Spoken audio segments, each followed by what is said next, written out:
Muy buenas tardes. Es un gusto estar con ustedes, aunque sea por esta vía remota, pues colaborando con el Colegio de Arquitectos de Costa Rica. Me han invitado a dar una plática y así lo planteo como una charla con base en el título del propio Congreso, Arquitectura y Democracia. Y esta es una oportunidad para la reflexión, para preguntarnos cuál es el estado de la relación entre ambas, arquitectura y democracia. ¿La hay? ¿La debe de haber? ¿No la hay? ¿Por qué? ¿Cómo debe de ser esta? Si partimos de la premisa de que la estructura social determina la estructura física, estaremos en posibilidades de leer y entender.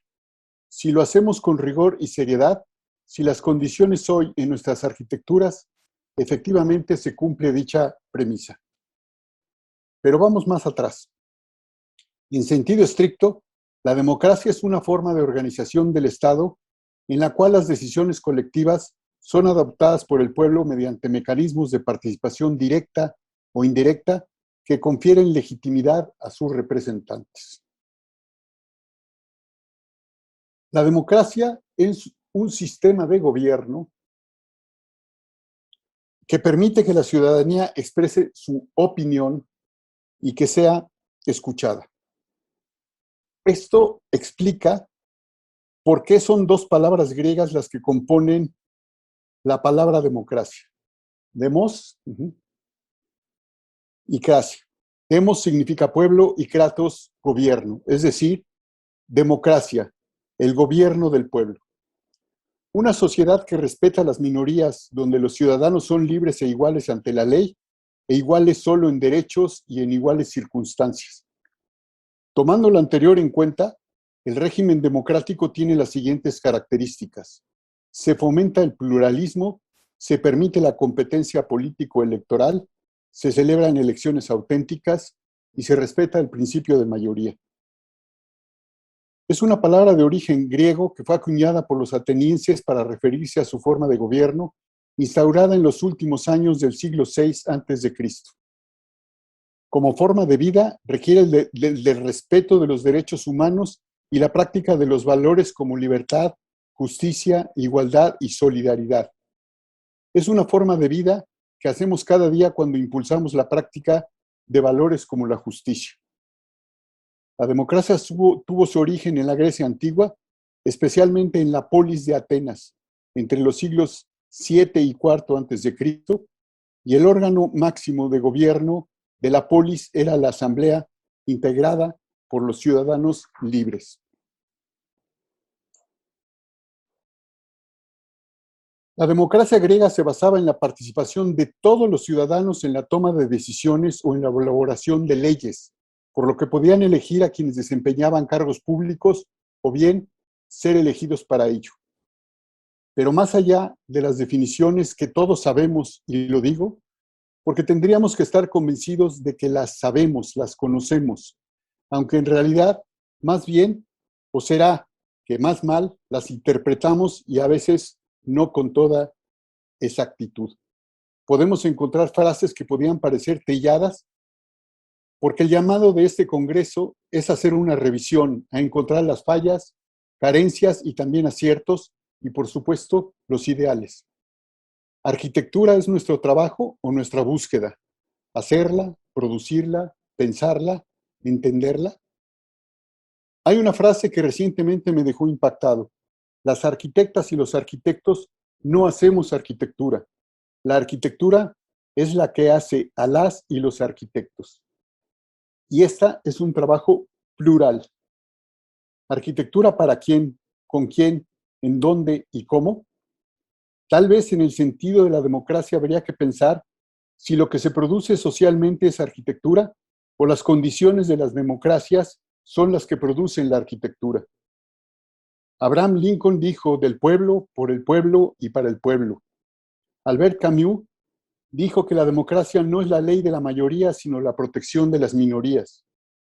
Y Susan George dijo, la democracia no significa mucho si tienes hambre o estás sin hogar, o que puedes cuidar tu salud, o si tus hijos no pueden ir a la escuela, incluso si tienes un voto La democracia no es eficaz. Una minoría puede tener razón y una mayoría siempre se equivoca. Henrik Ibsen. Los precedentes históricos se remontan hasta las épocas de las plazas de la Creta minoica, en donde se han localizado las primeras ágoras. Más tarde resurge tras la caída de la civilización micénica y ya del siglo VIII a.C., llegando a ser una característica esencial de toda peña, animadas por una gran actividad comercial. A partir de este momento, el ágora, situada en la ciudad baja, allí se ve con el número 1, una plaza. Su trazo no es totalmente regular, pero es el centro de reunión del pueblo. Las ágoras arcaicas están estrechamente relacionadas con los santuarios religiosos y las actividades de entretenimiento como fiestas, juego y teatro. Con el paso del tiempo, el ágora llegó a ser el inicio de la polis, tanto desde el punto de vista económico y comercial, como desde el punto de vista religioso, al encontrarse allí los lugares de culto del fundador de la ciudad o de la deidad protectora. El ágora fue una auténtica invención urbanística que no tiene precedentes ni en los centros del Próximo Oriente ni en la civilización micénica, en donde todo dependía de los reyes, por lo que no había necesidad de lugares de reunión. Esta innovación se introdujo gracias a las grandes modificaciones urbanísticas iniciada en la época de Pericles, que con el tiempo durante el periodo helenístico amplió a 3 tipos principales de ágora: la mercantil, en las ciudades marítimas, en estrecha conexión con los puertos, y donde el ágora se situaba cerca de las puertas de la ciudad, y la política o religiosa, que la situaba en el centro de la ciudad. La más famosa es el ágora de Atenas. El foro romano es el equivalente al ágora y ambos son los precedentes de las plazas actuales. El foro romano, en latín Forum Romanum, aunque los romanos se referían a él comúnmente como Forum Magnum o simplemente el Forum. Era el foro de la ciudad de Roma, es decir, la zona central, semejante a plazas centrales en las ciudades actuales, donde se encuentran instituciones de gobierno, mercado o religiosas. En la antigua Roma se llamó rostra a una tribuna del foro, que servía de púlpito desde el que los magistrados y oradores arengaban al pueblo. Rostra es el plural de la palabra latina rostrum, que literalmente significa lo que sirve para roer, refiriéndose casi siempre a los picos, boca o cara de los animales. Ya en el año 338 a.C., época de la República Romana, el cónsul Cayo Menio se vio envuelto en una batalla contra la flota de los volscos en el pueblo de Antium, donde obtuvo una gran y definitiva victoria.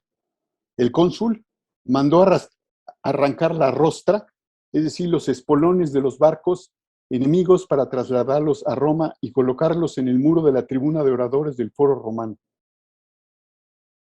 En el año 44 a.C., Julio César la trasladó a su ubicación definitiva en el foro, y junto a la tribuna se encontraban el Milarium Aurum, erigido por Augusto.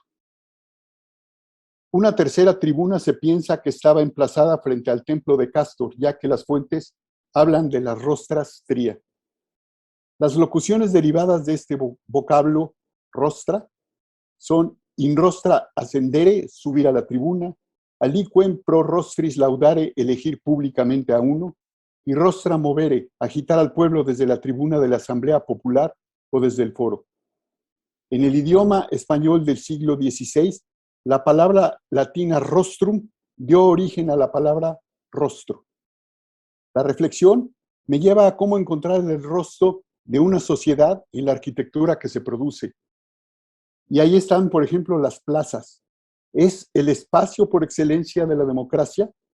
Hagamos un alto de nuevo, retomando lo que mencioné al inicio. La estructura social determina la estructura física. Está la Plaza Roja de Moscú, la Plaza de Tiananmen, la famosa ciudad prohibida, en donde esta imagen ha quedado desde hace muchos años como el rostro de una plaza en donde se podía discutir la democracia en China. Está la Plaza de San Pedro, que aún siendo de ámbito religioso, es una concentración de gente en torno a la democracia. La Plaza de Venecia en San Marcos, nuestro Zócalo en la Ciudad de México, simplemente vean la multitud de gente que ocupa la plaza para diferentes manifestaciones políticas, culturales y sociales. La plaza en el centro de San José de Costa Rica, en Buenos Aires, cerca de la Casa Rosada, la Plaza Vendôme. En fin, las ágoras hoy son plazas, expresiones de voluntad democrática o reflejo de condiciones sociales. ¿O acaso son sitios y espacios para la expresión de las contradicciones? Existen otros ejemplos. Las bibliotecas, que son espacios democráticos en los que se aceptan todos los colores. La creación de la biblioteca se debe en gran parte a Alejandro Magno, que había estudiado con Aristóteles moral, poesía, biología, drama, lógica y estética. Tras sus conquistas, aspiró que su legado no fuera un símbolo de destrucción, sino de cultura. Un lugar donde la ideología helenística del mundo se diera a conocer en aquel imperio y más allá. Finalmente, también impuesta, ¿no es así? La biblioteca se terminó varias décadas después de la muerte de Alejandro. Hagamos un ejercicio de ubicación, de imaginación. Si hoy viéramos un plano de la antigua Alejandría, veríamos un lugar metódico, un sistema de calles y pasajes, al este un barrio judío densamente poblado, mientras que la biblioteca y el museo se hallan al centro, en el barrio real. La ciudad está rodeada de agua, con el gran puerto, donde se hallan los palacios reales, en pequeñas islas al norte. En el puerto se levanta el faro, una de las 7 maravillas del mundo, de más de 100 metros de altura, y sobre él arde una llama que, reflejada por un espejo, es visible a una distancia de 50 kilómetros mar adentro. Sería difícil no percibir la metáfora. Alejandría era una atalaya, un hito liberado y liberador en una ciudad que palpitaba con el pensamiento más avanzado. La biblioteca se terminó muchos años después de la muerte de Alejandro Magno. ¿Qué buscan los gobernantes al proponer la construcción de una biblioteca? ¿Quién promueve la creación de esos espacios? ¿Cómo deben de ser? Esta es la imagen de la nueva biblioteca de Alejandría, producto de un concurso internacional del despacho de arquitectos Snøhetta. En los interiores se ven los espacios amplios donde hay, más allá de libros, el espacio para encontrarse con la cultura y el conocimiento. Otro ejemplo es la biblioteca en la ciudad de Buenos Aires, obra del argentino Clorindo Testa. La biblioteca en la ciudad de Seattle, Washington, obra de Rem Koolhaas, de OMA, con unos interiores, sobre todo para su distribución, amplísimos y con una gran iluminación. En nuestra ciudad capital, en México, la Biblioteca José Vasconcelos, la Gran Biblioteca de México, con los espacios para los libros suspendidos y alrededor de ella un jardín botánico, producto también de un concurso internacional. Algunos de los edificios más representativos de una democracia son los parlamentos, las cámaras de diputados y de senadores. Hay una anécdota en el famoso Bundestag, en el Reichstag de Berlín, en la hoy ya reunificada Alemania. Un grupo de visitantes se arremolinaba para tomar fotos. Dejarían de ser turistas. En la parte alta de la destacada remodelación y adecuación de ese espacio parlamentario y desde una espectacular vista hacia abajo, se puede observar el espacio de sesiones de los representantes del pueblo. La pregunta de unos de los turistas al guía alemán fue que si todos esos mirones no afectaban a las sesiones, si como estaba diseñado no hacía perder la concentración o causaba distracciones en los debates. La respuesta fue lapidaria. El Parlamento se construyó así para que no se les olvide a nuestros representantes populares que el pueblo camina sobre ellos. Y eso llevó a la pregunta del guía a uno de los turistas mexicanos. ¿Y cómo es el edificio del Congreso en México? Distinto, contestó, muy distinto. Quedó pendiente la explicación de que para un mexicano común y corriente es casi imposible entrar al edificio del Senado o de la Cámara de Diputados.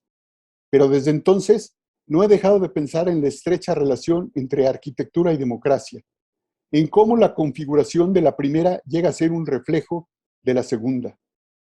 En el edificio de nuestras 3 veces Cámara de Senadores, aunque existen múltiples entradas, los ciudadanos normales solo tienen asignada una de ellas, y para poder ingresar deben acreditar quiénes son y a qué van. Si la respuesta es no soy nadie, pasaba por aquí y decidí entrar a supervisar el trabajo de mi empleado, de mi diputado o de mi senador, además de someterse a las prontas carcajadas, dicho ciudadano se arriesga a recibir una tunda de empellones. El colmo del absurdo es que para ese mismo turista o aún mexicano es más fácil entrar sin previa cita ni contactos al edificio del Congreso español o del Parlamento inglés. Bueno, hasta sería más fácil para él entrar al Capitolio, a pesar de la hoy paranoia estadounidense de los últimos años. No olvidemos lo que pasó recientemente con la salida del presidente Trump. Puesto que nadie necesita identificarse ni mucho menos acreditar el motivo de la visita para ingresar a cualquiera de los edificios del Senado o de la Cámara Baja. No niego que hay espacios de control o arcos como los que hoy abundan en todos los aeropuertos y en muchos edificios públicos y privados. En dicho contexto, la construcción de una nueva sede para el Senado mexicano, que es la imagen que ustedes ven aquí, constituía una oportunidad formidable para poner en práctica una arquitectura democrática. Más allá de los 1.700 millones de pesos que nos costó o de los detalles técnicos del nuevo edificio, que su página de internet presume como un espacio con tecnología de punta y con protección al ambiente, y con un diseño posmodernista, lo más importante hubiera sido el impacto democrático en la arquitectura del nuevo recinto. Es decir, ¿qué tanto se tomaron en cuenta para sus diseños los requerimientos para atender a la mayor cantidad posible de ciudadanos, al fin y al cabo contribuyentes, o solamente influyeron las necesidades de los 128 senadores y sus comitivas? Hay muchos otros ejemplos de edificios muy representativos de la arquitectura, como el de la Comunidad Económica Europea, arriba, o simplemente pensemos en la sala de la Asamblea General de las Naciones Unidas, obra de Le Corbusier de ya hace bastantes décadas. Destaca el centro de la capital de 2 estados en la India, la Asamblea en Chandigarh, también producto de un proyecto del afamado arquitecto Le Corbusier. Allí se nota la mano que recibe y la mano que toma, la mano que da, que comparte con los ciudadanos. Ahora tomaré algunas referencias de un artículo de Juan Ignacio Kinder, arquitecto e investigador argentino. De nuevo, esta definición no ofrece nueva información ni sorprende. La democracia, poder del pueblo. En el siglo XX y el XXI ha habido una evolución de la sociedad en el sentido democrático, aparentemente. Los ejemplos se pueden ver en las instituciones y relaciones internacionales, y de manera evidente la arquitectura forma parte de este proceso. Pero ¿qué tan cierto es esto? Un buen número de pensadores teóricos e historiadores afirmarían que se comenzó a hablar de una arquitectura democrática con algunas vanguardias apenas al principio de 1900. Parecería que empezaron a desaparecer o desdibujarse sistemas monárquicos. Empezó a hacer efectos la revolución industrial, buscando menos división de clases sociales que en rigor creció por la guerra y un mercantilismo atroz del siglo anterior. Surgió el socialismo en los países de Europa del Este, en los asiáticos, en naciones hegemónicas. El sentido no era otro más que el pueblo tiene el poder. La interesante relación entre movimientos sociales y la modernidad puede permitir la comprensión si partimos que las artes se habían apropiado por élites y también la arquitectura, considerada como una de las bellas artes, estaban en cierta forma concentradas por una o varias academias. La pregunta es qué tan a la par iban los arquitectos, porque parece muy común que casi siempre llegamos más tarde. Y de alguna manera puede haber una explicación precisamente porque primero se modifica la estructura social y da pie a que se refleje en lo físico. Y lo menciono porque hoy, en esta pandemia que estamos padeciendo, ya nos hace reflexionar sobre la necesidad de resolver el reto del regreso a actividades en espacios habitables. Problema de salud, sin duda, pero nos hemos preguntado si en el fondo ese problema de salud tiene sus orígenes precisamente en la estructura social. Se habla de neoliberalismo, de capitalismo destructor, y llama la atención que todo surgió en Asia, en una ciudad china. Esta imagen es una vista de la ciudad de Wuhan, en donde una diferente forma de capitalismo se ha presentado. China es un país que hoy merece mayor análisis y reflexión, sobre todo después de haber estado tan cerrado al occidente en un sinnúmero de aspectos. ¿No se dice hoy que China es el nuevo gigante? Y basta ver las arquitecturas que se producen, que también de manera muy significativa se producen con programas arquitectónicos, se puede decir antagónicos y hasta contradictorios. Solo veamos el caso de Hong Kong, que también es China, pero fue China siendo colonia británica. ¿Es de nuevo China? ¿Y cómo impacta y cómo afecta a esa misma China? ¿Es igual Wuhan que Shanghái o Beijing y tantas otras ciudades que poco conocemos? El virus fue reportado por primera vez el martes 7 de enero de 2020, hace casi un año y medio. Se notificaron pocos casos. El virus se volvió democrático, afectando a toda la población del mundo. ¿Cómo será el virus pospandemia? ¿Cómo serán las ciudades pospandemia? Las internas, las intermedias, en todos nuestros países hay democracia, hay arquitectura democrática, espacios impuestos o espacios olvidados. De nuevo, la estructura social con la definitiva condición de la salud se diría por encima de todo, con un sentido de salutogénesis deberá ser considerada para una nueva forma de habitar el planeta.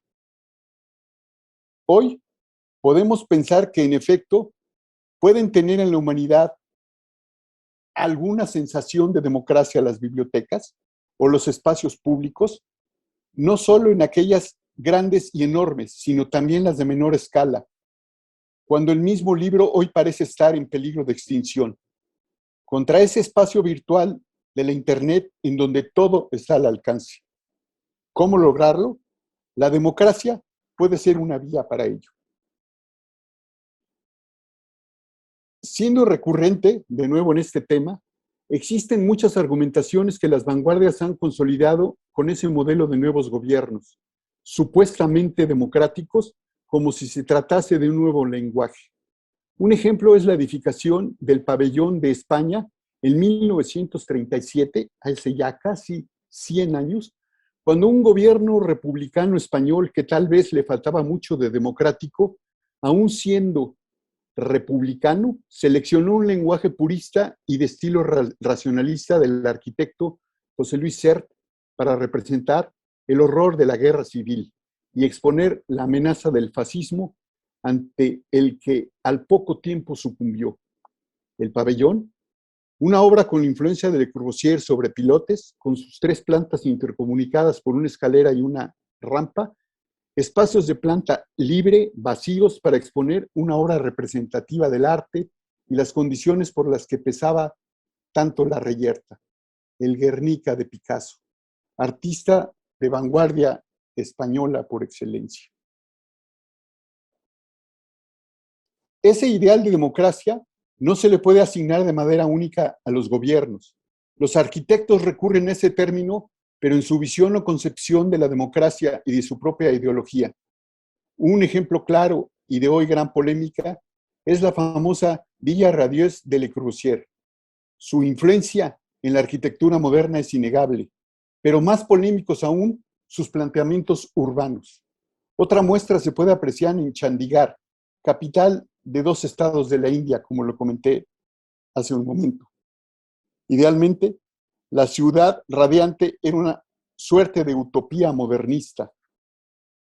La naturaleza apartada del habitar y donde existían 3 tipos de habitantes, los que vivían en la ciudad, los suburbanos y los mixtos. la densidad alta para que los asuntos se realizaran de manera eficiente, calles como talleres de tráfico, clasificado por su eficaz funcionamiento. Le Corbusier propone 24 rascacielos para 10,000 y 50,000 empleados y de 400 a 600,000 habitantes en bloques residenciales, ciudades jardín con 2 millones de habitantes. Sería ingenuo pretender que era una propuesta seria e integral, ya que dejó olvidadas cuestiones esenciales del urbanismo a considerar en una planificación estratégica. ¿Cómo poner en el mapa, en los esquemas, en los planes, la democracia? La idea jamás podría ser llevada a cabo y funcionar. Sin embargo, la reputación de Le Corbusier se acercaba más a un resultado, el fracaso. Otra cualidad casi totalitaria de esa ideología se pondría de manifiesto en el Plan Boissin, que no solo pretendía eliminar hectáreas de patrimonio histórico de París, sino reemplazaría insensiblemente por esta nueva ideología racionalista, hablando de una violencia estética indudable y una falta de acercamiento social que no solo podemos encontrar en Le Corbusier. Ejemplos como Chandigarh, como Brasilia, nos deben de provocar a la reflexión. Les hago una propuesta como personas capaces de pensar, sentir, proyectar a futuro, entender, y así, hablando exclusivamente desde el habitar, ¿sería alguien de usted capaz de vivir en un departamento propuesto por Le Corbusier? Desde una visión democrática, ¿qué ofrece de democrático este tipo de arquitectura? Ubiquémonos en conjuntos de Moscú o de Varsovia, en donde los bloques hacen perder el sentido de humanidad a la propia ciudadanía. ¿Así se construye la democracia igualitaria? ¿Así se desarrolla? Seguiré insistiendo que la arquitectura no ha dejado de ser el resultado de las causas de su época. Por eso es que se habla de una arquitectura democrática desde la Ilustración, antes del advenimiento de la Revolución Francesa. Esa relación que se trazó a la llegada del modernismo francés entre la democracia liberal y los mismos ideales revolucionarios. Desde allí se planteó, por su ubicación física, la izquierda y la derecha, porque unos se ponían de un lado, otros de otro. Los iluministas, los revolucionarios franceses y paralelamente también, de alguna manera, los republicanos estadounidenses, concibieron una nueva estética desligada del clericalismo papal y las academias totalitarias del Beaux Arts, y por eso el lenguaje clásico. Y con todo y todo no fueron suficientemente arrojados como para romper ese lenguaje, pero también admirable manejo de elementos clásicos. En 1784, Étienne Louis Boullé proyecta el cenotafio para Newton, una obra, se diría, fuera de su tecnología y de su ámbito político. Pero la idea de que podemos observar en la obra una clara referencia a la geometría platónica y el purismo matemático. La Revolución Francesa tuvo muchas dimensiones, hasta desaparecieron los calendarios reminiscentes a la Iglesia. Por eso la causalidad de que la arquitectura revolucionaria de fines del siglo fuera fuertemente helénica. La democracia helénica en aquellos tiempos puede llevarnos a estereotipos, porque aunque Atenas fue la cuna de la democracia, lo fue técnicamente, pero no con los griegos. Y también los romanos republicanos consideraban a la arquitectura como exponentes de sus ideales políticos, al punto que las esculturas alegóricas que vemos en edificios o parques nos remontan a dichos ideales. Un famoso ejemplo es la Estatua de la Libertad que Francia regala a los Estados Unidos. La imposición de un carácter democrático en la arquitectura es una herramienta no democrática per se. Es innegablemente totalitaria y suele evidenciar la falta de democracia del poder. Algo así como oficializar el nombre de una nación utilizando el término democrática, como la República Democrática Alemana. Este es el Palacio de la República en Berlín. Construido en el sitio donde otrora estuviera el Palacio de Berlín, destruido en 1945 y cuyas ruinas se mantuvieron durante años. Fue emplazado como un simbolismo de la eliminación del pasado monárquico e imperialista prusiano y reemplazado por la democracia socialista. El edificio fue concebido como un Volkshaus, casa del pueblo, en donde fuera precisamente el pueblo capaz de habitar y realizar actividades culturales y de esparcimiento. Podría ser comparado con su antecedente del Ágora, pero con un régimen totalitario y hegemónico. Otro tipo de resignificación del totalitarismo se dio en Italia con la sede de la FAO. El edificio perteneciente al racionalismo italiano fue diseñado en 1938 por Vittorio Cafiero, diseñador de la ciudad de Asmara, donde la ocupación italiana de Eritrea, y Mario Ridolfi, y servía originalmente como el máximo exponente del imperialismo fascista italiano. El edificio estaba coronado por un trofeo. Un símbolo de todas las antípodas posibles de la democracia liberal, como fue el Ministerio de África, fue, sin embargo, un logro resignificarlo tras la caída del fascismo. Ya finalizado en 1952, fue rediseñado y agrandado y fue vendido bajo el precio simbólico de $1 a la FAO, la Organización de las Naciones Unidas para la Alimentación y la Agricultura.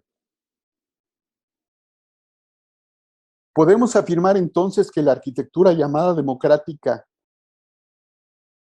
debe pasar por un proceso intrínsecamente y exclusivamente social para su acuñación terminológica.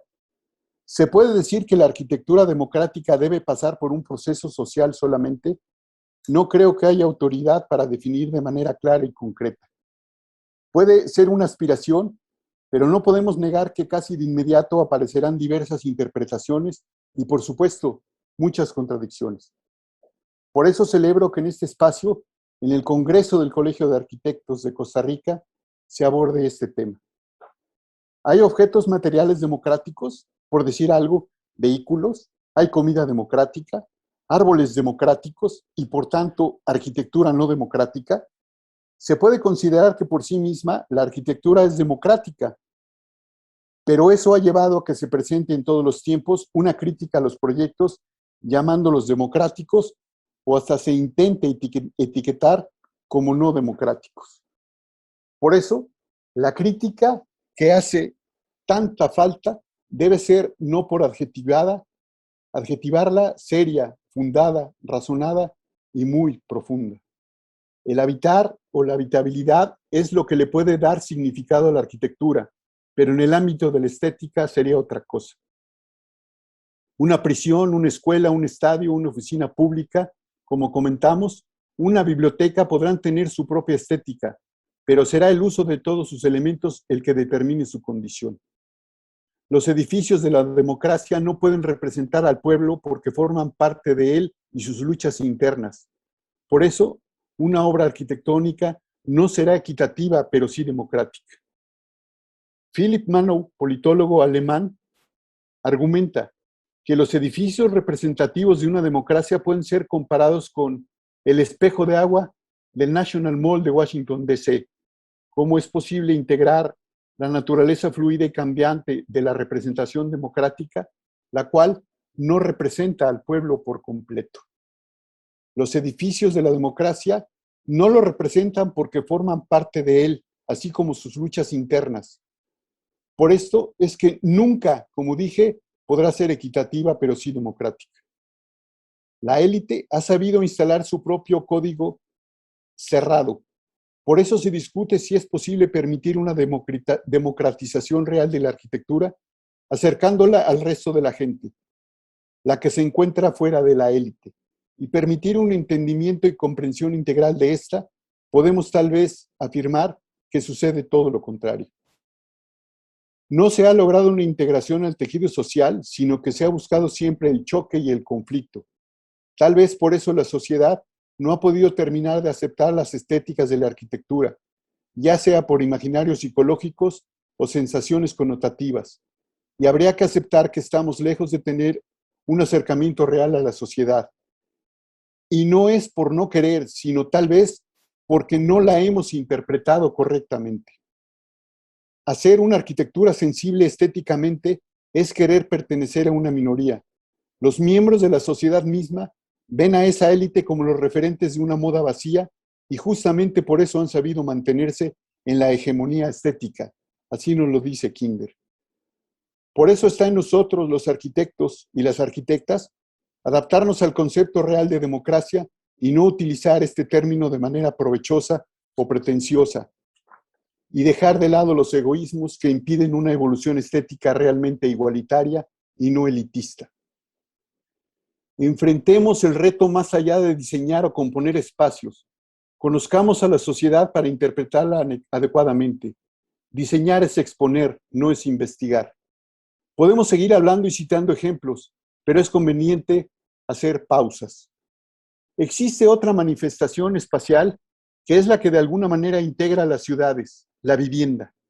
Desde las unidades individuales, llamadas unifamiliares, pasando por dúplex, cuádruplex, conjuntos horizontales y verticales, en donde se dan integraciones de usos mixtos, pero con una condición que se ha visto más que influida, casi determinada por factores de tipo económico más bien financiero, de desarrollo inmobiliario, dejando de lado y hasta ignorando la realidad social. ¿Para quién se proyecta la vivienda? ¿Para quién se construye? Hace muchos años, en un congreso mundial de arquitectos, el español Rafael de la Hoz me dejó una de las grandes enseñanzas, pero sobre todo una profunda reflexión. Aquí cuento una historia de lo que dijo. Podemos aceptar definir a la arquitectura como el ordenamiento del espacio hacia el bienestar del hombre, recurriendo a mi paisano Ramírez Vázquez. Si tal vez para el bienestar, pero podemos objetar. Lo malo es que a veces, para el arquitecto, ese hombre al que hay que servir suele ser el mismo. Ocurre, y aquí encontramos a uno de los suplantadores de nuestra profesión, el promotor, que la arquitectura resulta a menudo la ordenación del espacio hacia el bienestar del hombre promotor interpuesto. De esta suerte, el arquitecto trabaja no ya para la individualidad concreta, ese o aquel hombre o aquella mujer, sino para una vaga abstracción, el hombre. Hoy, tantas lo dirían de otra forma, la mujer y el hombre, por aquello de la equidad de género. No teniendo otro más cercano que sí mismo, se comprende que acabe trabajando para su propia satisfacción. En la otra vertiente del drama de la impersonalidad, de la comunicación imposible, el verdadero destinatario, el habitador de la vivienda, desconoce al profesional que la ha concebido. No hay falta de lógica en aquella niña del Amazonas que, habiendo recibido de los misioneros una muñeca de regalo, pregunta cómo se llama el hombre que la ha hecho para ella. Lo único ilógico es la falta de respuesta.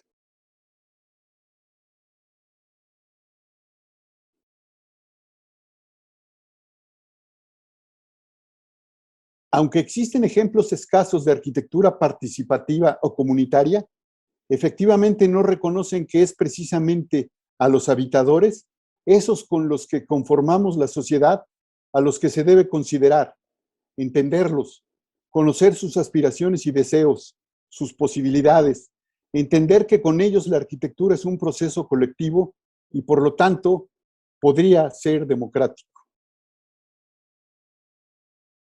Otro tema en este congreso, o tal vez futuros congresos, confiando que ese futuro sea muy próximo, porque el tiempo corre muy aprisa.